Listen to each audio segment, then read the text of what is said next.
Tengnoupal district headquarters ꯑꯁꯤ ꯈꯦꯕꯨꯡ ꯚꯤꯂꯦꯖꯇ ꯍꯣꯡꯕꯅ ꯀꯝꯃ꯭ꯌꯨꯅꯦꯜ ꯍꯥꯔꯃꯣꯅꯤꯗ ꯑꯀꯥꯏꯕ ꯂꯥꯛꯀꯅꯤ꯫ ꯗꯤꯁꯇ꯭ꯔꯤꯛ ꯗꯦꯚꯂꯞꯃꯦꯟꯠ ꯀꯣꯑꯣꯔꯗꯤꯅꯦꯇꯤꯡ ꯀꯃꯤꯇꯤꯅ ꯍꯧꯖꯤꯛ ꯂꯩꯔꯤꯕ ꯇꯦꯡꯅꯧꯄꯥꯜ ꯗꯤꯁꯇ꯭ꯔꯤꯛ ꯍꯦꯗꯀ꯭ꯋꯥꯔꯇꯔꯁ ꯑꯁꯤ ꯈꯦꯕꯨꯡ ꯚꯤꯂꯦꯖꯇ ꯍꯣꯡꯅꯕ ꯄ꯭ꯔꯣꯄꯣꯖ ꯇꯧꯔꯤꯕ ꯑꯁꯤ ꯀꯨꯀꯤ ꯆꯤꯞ ꯑꯦꯁꯣꯁꯤꯌꯦꯁꯟ ꯇꯦꯡꯅꯧꯄꯥꯜ ꯕ꯭ꯂꯣꯛ ꯑꯃꯁꯨꯡ ꯃꯐꯝ ꯑꯗꯨꯒꯤ ꯃꯤꯌꯥꯝꯅ ꯌꯥꯅꯤꯡꯗꯦ꯫ ꯇꯦꯡꯅꯧꯄꯥꯜ ꯗꯤꯁꯇ꯭ꯔꯤꯛ ꯍꯦꯗꯀ꯭ꯋꯥꯔꯇꯔꯁ ꯑꯁꯤ ꯈꯦꯕꯨꯡ ꯚꯤꯂꯦꯖꯇ ꯍꯣꯡꯕꯅ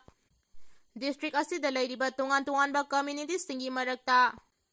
ꯃꯤꯁꯑꯟꯗꯔꯁꯇꯦꯟꯗꯤꯡ ꯊꯣꯛꯍꯟꯕꯗ ꯅꯠꯇꯅ ꯀꯝꯃ꯭ꯌꯨꯅꯦꯜ ꯍꯥꯔꯃꯣꯅꯤꯗ ꯑꯀꯥꯏꯕ ꯂꯥꯛꯀꯅꯤ ꯍꯥꯏꯅ ꯑꯦꯁꯣꯁꯤꯌꯦꯁꯟꯅ ꯊꯥꯗꯣꯔꯛꯄ ꯆꯦꯔꯣꯜ ꯑꯃꯅ ꯍꯥꯏꯔꯤ꯫ ꯆꯦꯔꯣꯜ ꯑꯁꯤꯅ ꯃꯈꯥ ꯇꯥꯅ ꯍꯥꯏꯔꯤꯕꯅ ꯇꯦꯡꯅꯧꯄꯥꯜ ꯚꯤꯂꯦꯖ ꯑꯁꯤ ꯏꯍꯥꯟ ꯍꯥꯟꯕ ꯁꯕ ꯗꯤꯚꯤꯖꯟ ꯑꯃ ꯑꯣꯏꯕꯇ ꯅꯠꯇꯅ ꯑꯦꯁꯤꯌꯥꯟ ꯍꯥꯏꯋꯦ ꯑꯁꯤꯗ ꯂꯩꯔꯤꯕ ꯗꯤꯁꯇ꯭ꯔꯤꯛ ꯑꯁꯤꯒꯤ ꯃꯌꯥꯏ ꯆꯕꯨꯛꯇ ꯂꯩꯔꯤꯕ ꯈ꯭ꯋꯥꯏꯗꯒꯤ ꯂꯤꯔꯕ ꯈꯨꯜ ꯑꯃꯅꯤ꯫ ꯗꯤꯁꯇ꯭ꯔꯤꯛ ꯑꯁꯤꯒꯤ ꯂꯩꯔꯤꯕ ꯖꯤꯑꯣꯒ꯭ꯔꯥꯐꯤꯀꯦꯜ ꯑꯃꯁꯨꯡ ꯀꯝꯃ꯭ꯌꯨꯅꯤꯀꯦꯁꯟꯒꯤ ꯑꯣꯏꯔꯤꯕ ꯐꯤꯚꯝꯁꯤꯡ ꯑꯁꯤ ꯌꯦꯡꯂꯒ ꯃꯅꯤꯄꯨꯔ ꯒꯚꯔꯟꯃꯦꯟꯠꯅ ꯏꯪ 2023ꯒꯤ ꯗꯤꯁꯦꯝꯕꯔ 9ꯗ ꯗꯤ.ꯀꯦ. ꯀꯣꯔꯨꯊꯥꯡ ꯃꯔꯤꯡꯅ ꯃꯤꯅꯤꯁꯇꯔ ꯑꯣꯏꯔꯤꯉꯩ ꯃꯇꯝꯗ ꯍꯥꯏꯔꯤꯕ ꯈꯨꯜ ꯑꯁꯤ ꯐꯨꯜ ꯐ꯭ꯂꯦꯖꯗ ꯗꯤꯁꯇ꯭ꯔꯤꯛ ꯍꯦꯗꯀ꯭ꯋꯥꯔꯇꯔꯁ ꯑꯣꯏꯅ ꯂꯥꯎꯊꯣꯛꯈꯤꯕꯅꯤ꯫ ꯂꯣꯏꯅꯅ ꯇꯦꯡꯅꯧꯄꯥꯜꯒꯤ ꯆꯤꯞꯁꯤꯡꯒꯤ ꯃꯥꯏꯀꯩꯗꯒꯤꯁꯨ ꯗꯤꯁꯇ꯭ꯔꯤꯛ ꯍꯦꯗꯀ꯭ꯋꯥꯔꯇꯔꯁ ꯑꯁꯤꯗ ꯇꯣꯉꯥꯟ ꯇꯣꯉꯥꯟꯕ ꯏꯟꯐ꯭ꯔꯥꯁ꯭ꯇꯔꯛꯆꯔ ꯁꯥꯅꯕꯒꯤꯗꯃꯛꯇ ꯂꯝꯁꯤꯡ ꯗꯣꯅꯦꯠ ꯇꯧꯈꯤꯕꯅꯤ꯫ ꯂꯣꯏꯅꯅ ꯃꯈꯥ ꯇꯥꯅ ꯊꯕꯛ ꯊꯧꯔꯝꯁꯤꯡꯗꯁꯨ ꯍꯥꯏꯔꯤꯕ ꯐꯤꯚꯝ ꯑꯁꯤ ꯑꯗꯨꯃꯛ ꯃꯈꯥ ꯇꯥꯅ ꯆꯠꯊꯈꯤꯒꯅꯤ꯫ ꯗꯤꯁꯇ꯭ꯔꯤꯛ ꯗꯦꯚꯂꯞꯃꯦꯟꯠ ꯀꯣꯑꯣꯔꯗꯤꯅꯦꯇꯤꯡ ꯀꯃꯤꯇꯤ ꯍꯥꯏꯔꯤꯕ ꯕꯣꯗꯤ ꯑꯁꯤꯗꯤ ꯀꯥꯡꯂꯨꯞ ꯑꯃꯈꯛꯇꯒꯤ ꯑꯣꯏꯕ ꯕꯣꯗꯤꯅꯤ꯫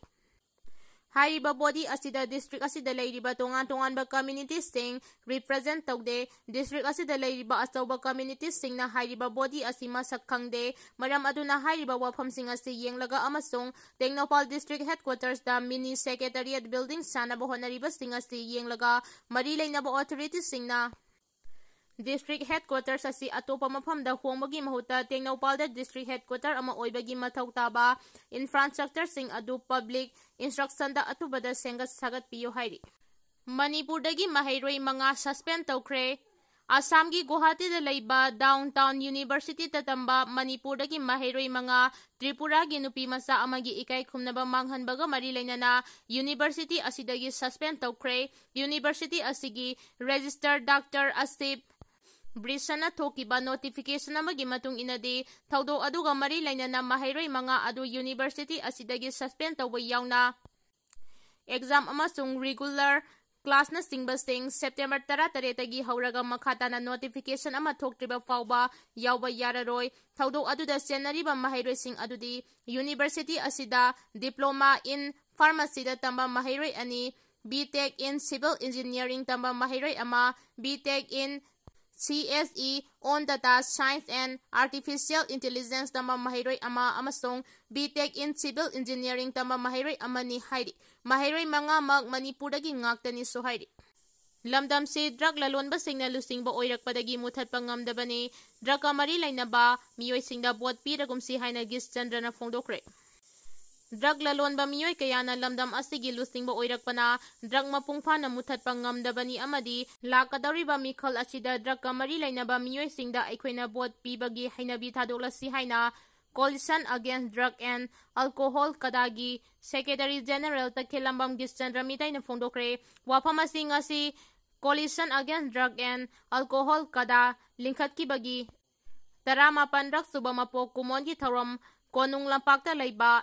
ꯂꯝꯌꯥꯟꯕ ꯁꯪꯂꯦꯟꯗ ꯄꯥꯡꯊꯣꯛꯈꯤꯕ ꯊꯧꯔꯝ ꯑꯃꯒ ꯃꯔꯤ ꯂꯩꯅꯅ ꯐꯣꯡꯗꯣꯛꯈꯤꯕꯅꯤ꯫ ꯊꯧꯔꯝ ꯑꯗꯨꯒꯤ ꯃꯅꯨꯡ ꯆꯟꯅ ꯂꯨꯞ ꯑꯗꯨꯕꯨ ꯂꯤꯡꯈꯠꯄꯗ ꯑꯆꯧꯕ ꯊꯧꯗꯥꯡ ꯀꯌꯥ ꯂꯧꯔꯝꯕ ꯂꯩꯈꯤꯗ꯭ꯔꯕ ꯊꯧꯃꯤꯁꯤꯡꯒꯤ ꯐꯣꯇꯣꯗ ꯂꯩꯁꯨ ꯀꯠꯇꯨꯅ ꯑꯃꯗꯤ ꯃꯤꯅꯤꯠ 2 ꯇꯨꯃꯤꯟꯅ ꯂꯦꯞꯇꯨꯅ ꯑꯋꯥꯕ ꯐꯣꯡꯗꯣꯛꯈꯤꯕꯒ ꯂꯣꯏꯅꯅ ꯊꯧꯔꯝ ꯑꯗꯨꯗ all Manipur women association, reformation and development ꯁꯃꯥꯖ, ꯅꯨꯄꯤ ꯁꯃꯥꯖꯀꯤ ꯄ꯭ꯔꯁꯤꯗꯦꯟꯠ ꯊꯣꯛꯆꯣꯝ ꯑꯣꯡꯕꯤ ꯔꯃꯅꯤ, ꯀꯗꯥꯒꯤ ꯄ꯭ꯔꯁꯤꯗꯦꯟꯠ ꯍꯤꯖꯝ ꯄ꯭ꯔꯤꯌꯣꯀꯨꯃꯥꯔ ꯑꯃꯗꯤ Jawaharlal Nehru institute of medical science ꯖꯦꯅꯤꯝꯁꯀꯤ ꯃꯦꯗꯤꯀꯦꯜ ꯁꯨꯄꯔꯤꯟꯇꯦꯟꯗꯦꯟꯠ ꯄ꯭ꯔꯣꯐꯦꯁꯔ ꯈꯨꯃꯨꯛꯆꯝ ꯂꯣꯀꯦꯁꯣꯔꯅ ꯃꯤꯊꯨꯡꯂꯦꯟꯁꯤꯡ ꯑꯣꯏꯅ ꯁꯔꯨꯛ ꯌꯥꯈꯤ꯫ ꯊꯧꯔꯝ ꯑꯗꯨꯒ ꯃꯔꯤ ꯂꯩꯅꯅ ꯀꯗꯥꯒꯤ ꯁꯦꯀ꯭ꯔꯦꯇꯔꯤ ꯖꯦꯅꯔꯦꯜ ꯇꯈꯦꯜꯂꯝꯕꯝ ꯒꯤꯔꯤꯁꯆꯟꯗ꯭ꯔ ꯃꯤꯇꯩꯅ ꯃꯈꯥ ꯇꯥꯔꯗꯨꯅ ꯂꯝꯗꯝ ꯑꯁꯤꯗ ꯊꯣꯛꯂꯤꯕ ꯏꯔꯥꯡ ꯑꯁꯤꯗ ꯁꯤꯈꯤꯕ ꯃꯤꯁꯤꯡꯗꯒꯤ ꯃꯌꯥꯏ ꯀꯥꯕ ꯅꯤꯁꯥ ꯁꯤꯖꯤꯟꯅꯕ ꯃꯤꯑꯣꯏꯁꯤꯡꯅ ꯁꯤꯈꯤꯕꯅ ꯃꯁꯤꯡ ꯌꯥꯝꯅ ꯍꯦꯜꯂꯤ꯫ ꯃꯅꯤꯄꯨꯔꯗ ꯗ꯭ꯔꯒ ꯃꯄꯨꯡ ꯐꯥꯅ ꯃꯨꯠꯊꯠꯅꯕ ꯆꯍꯤ ꯀꯌꯥ ꯆꯪꯅ ꯀꯗꯥꯅ ꯑꯀꯟꯕ ꯈꯣꯡꯖꯪ ꯀꯌꯥ ꯆꯪꯁꯤꯟꯗꯨꯅ ꯂꯥꯛꯂꯕꯁꯨ ꯂꯝꯗꯝ ꯑꯁꯤꯗ ꯂꯩꯔꯤꯕ ꯃꯀꯣꯛ ꯊꯣꯡꯕ ꯑꯆꯧ ꯑꯁꯥꯡ ꯀꯌꯥꯅ ꯍꯤꯔꯝ ꯑꯁꯤꯗ ꯁꯄꯣꯔꯠ ꯇꯧꯕꯒꯤ ꯃꯃꯤ ꯑꯃ ꯇꯥꯔꯛꯄ ꯑꯁꯤꯅ ꯃꯌꯥꯏ ꯀꯥꯕ ꯅꯤꯁꯥꯁꯤꯡ ꯃꯔꯨ ꯐꯪꯅ ꯊꯤꯡꯕ ꯉꯝꯗꯅ ꯂꯥꯛꯂꯤ꯫ ꯃꯁꯤꯗ ꯅꯠꯇꯅ ꯃꯃꯥꯡꯒꯤ ꯂꯩꯉꯥꯛ ꯌꯨ ꯂꯤꯒꯦꯂꯥꯏꯖ ꯇꯧꯗꯨꯅ ꯂꯝꯗꯝꯁꯤꯗ ꯑꯐꯕ ꯃꯈꯜꯒꯤ ꯌꯨ ꯐꯪꯍꯟꯅꯕ ꯍꯣꯠꯅꯒꯅꯤ ꯍꯥꯏꯅ ꯂꯥꯎꯊꯣꯛꯈ꯭ꯔꯕꯁꯨ ꯉꯁꯤ ꯐꯥꯎꯕ ꯊꯕꯛ ꯑꯣꯏꯅ ꯅꯤꯡꯊꯤꯅ पाइखꯠꯄ ngamdana laikhiba asina miyoi kayadi nisagi ipakta taduna landamasi mayai kaba nisana khudum chankhigadra haibagi singnaba adu chauna lakli haina phongdoki loinana lakadoriba mathangi mikhal asida draka mari lainana thabak tawramba miyoi kaya ama mikhalda mirep oina thoraklabaso miyoi sing aduda aikhoina sel kharagi yengduna isagi mamal yamlaba hak adu yonthokpagi hainabi thadolasi loinana ngasigi khunai asida nupi oibi kaya amasu nisa sizinaba hengalagiba asimak yamna laibak thibani matam amada nupi oibi singna nisagi mayokta letuna laikhiba thodang sing adu kaugumsi hainasu makhatana phongdoki BSF na Tengnopal District tagi Lubak Road 15 rongi drug sing fagatkre Manipur Police amasung Border Security Force BSF na Imphal Moren National Highway 102 gi Tengnopal District ki manung chana laiba checkpoint A haina khangnaba mafamdagi Lubak Road 15 rom oigadaba DWY tablet amasung heroin number 4 miyoi amadagi fagatpa ngamkre haidi Police ki pauna hai ngarang Manipur Police amasung BSF ki apunba khutpu amana National Highway 102 Imphal More lambi gi Tengnopal District ki manung chana laiba checkpoint A haina khangnaba Indo-Myanmar border achida achat awok sing check tawba matamda gari masa amada tongduna lakpa miyoi amabu khamduna check tawba matamda khaw amada hatuna puramba World is yours DWY tablet lak ama fagat pangamki security na fagalaba tablet asigi market value na lupak road 15 rom oigani haidi DWY tablet asti Thimerolda crazy medicine haina khangnai aduga hairiba tablet asida methamphetamine amasung caffeine gi saruk yawa maramna Indiana yonba amasung puba thingduna laki amaromda apunba security team asina makhatana chathakiba checking amasung freaking singda hairiba mafam adumaktada miyoi amana tonglakpa gari masa adugi thau tanki da hatuna puramba brown sugar gram jama kunmanga supagat pangam ki hairi Official source asina makataraduna hai National Highway number 102 Imphal More lambi asida ain kaina drug lalonbagi chang hengalakpana maram oiba lambi paring asida National Highway number 102 Imphal More lambi asida ain kaina drug lalonbagi chang hengalakpana maram oiraga lambi paring asida deploy tawriba BSF personnel singna achat awok check tawbagi thabak sing kankhatpa horagle haidi National Highway da mitay sing free da chatpa yahalu flight fare hantahalu haina 𝐾𝐾L na protest sathakre National Highway to Imphal Dimapur lambi hangdokle hairabasu ngasi fawba mitay singna chatpa yadana lairiba asida central amasung state lenga ki authorities singna mideng changduna mitay sing athingba amada yauduna chatpa yahangadabani National Highway da free movement yadriba fawba flight bara sing hanta hangadabani haina kangleipak kanba loop 𝐾𝐾L na khwairamban kaithel amasung mantri pukrida leiba Manipur High Court Complex gate da protest sathakre India gi divide and rule policy yaningde tha kunma phanchup na mitay singbu khusemgi sarang manungda thamba yaningde India government ki thawong condemn tawgi haina tongan tongan ba warol sing thaba placard paiduna chathakiba khongtang aduga mari lainana khwairamban nupi kaithel sinpham amasung saktam kanba loop ki general secretary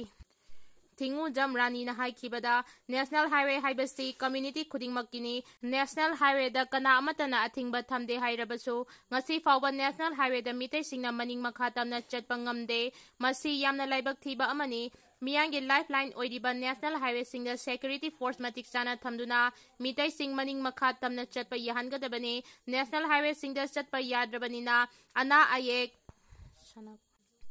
sana khonaba amasung lairik tamnabagidamak mapalamda tangai fadana chataba yadabana flight bara wanglabasu adumak chatnari masina miya maru oina laita laira singbu hena awaba polum kaya mayongnare maram aduna National Highway mapung fana hangdoktuna free movement yadriba fawbadi flight bara da concession pigadabani lamdam asida lairiba mitay sing asti Indian citizens singni maram aduna hiram asida central government amasung state government na miteng changadabani haina phongdoki Wangoi khaidemda turel torban kaibadagi mafam kaya ising thumjinkre nga from the chatkiba ama thiba khangdri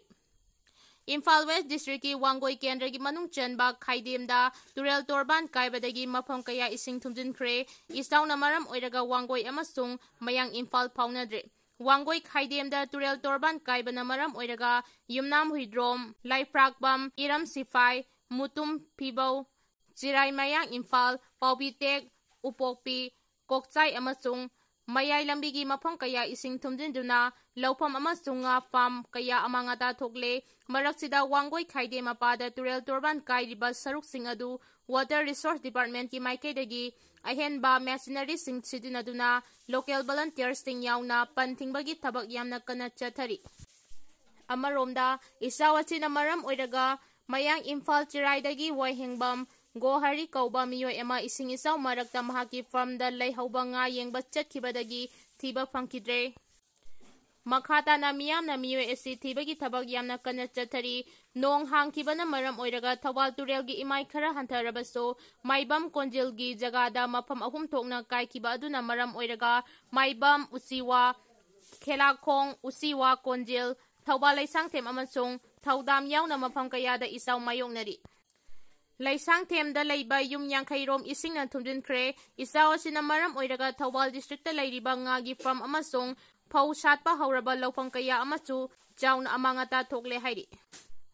ꯑꯃꯔꯣꯝꯗ ꯏꯝꯐꯥꯜ ꯏꯁꯀꯤ ꯂꯝꯂꯥꯏ ꯀꯦꯟꯗ꯭ꯔꯒꯤ ꯃꯐꯝ ꯀꯌꯥꯗ ꯊꯣꯛꯈꯤꯕ ꯏꯁꯤꯡ ꯏꯆꯥꯎ ꯑꯗꯨꯅ ꯃꯔꯝ ꯑꯣꯏꯔꯒ ꯃꯤꯑꯣꯏ ꯀꯌꯥ ꯑꯃꯗꯤ ꯃꯥꯅ ꯁꯥꯐꯒꯗꯕ ꯃꯐꯝꯁꯤꯡ ꯑꯃꯁꯨꯡ ꯔꯤꯂꯤꯐ ꯀꯦꯝꯞꯁꯤꯡ ꯍꯥꯡꯗꯨꯅ ꯂꯩꯅꯔꯤ꯫ ꯔꯤꯂꯤꯐ ꯀꯦꯝꯞꯁꯤꯡ ꯑꯗꯨꯒꯤ ꯃꯅꯨꯡꯗ ꯋꯥꯏꯄꯤꯑꯦꯐ ꯀ꯭ꯂꯕ ꯌꯥꯏꯉꯪꯄꯣꯛꯄꯤꯅ ꯁꯤꯟꯗꯨꯅ ꯍꯧꯈꯤꯕ ꯇꯥꯡ 14ꯗꯒꯤ ꯍꯧꯗꯨꯅ ꯏꯃꯥꯅꯨꯑꯦꯜ ꯏꯪꯂꯤꯁ ꯑꯦꯀꯥꯗꯃꯤ ꯌꯥꯏꯉꯪꯄꯣꯛꯄꯤꯗ ꯍꯥꯡꯂꯤꯕ ꯔꯤꯂꯤꯐ ꯀꯦꯝꯞ ꯑꯁꯤꯗ ꯍꯧꯖꯤꯛ ꯐꯥꯎꯕꯗ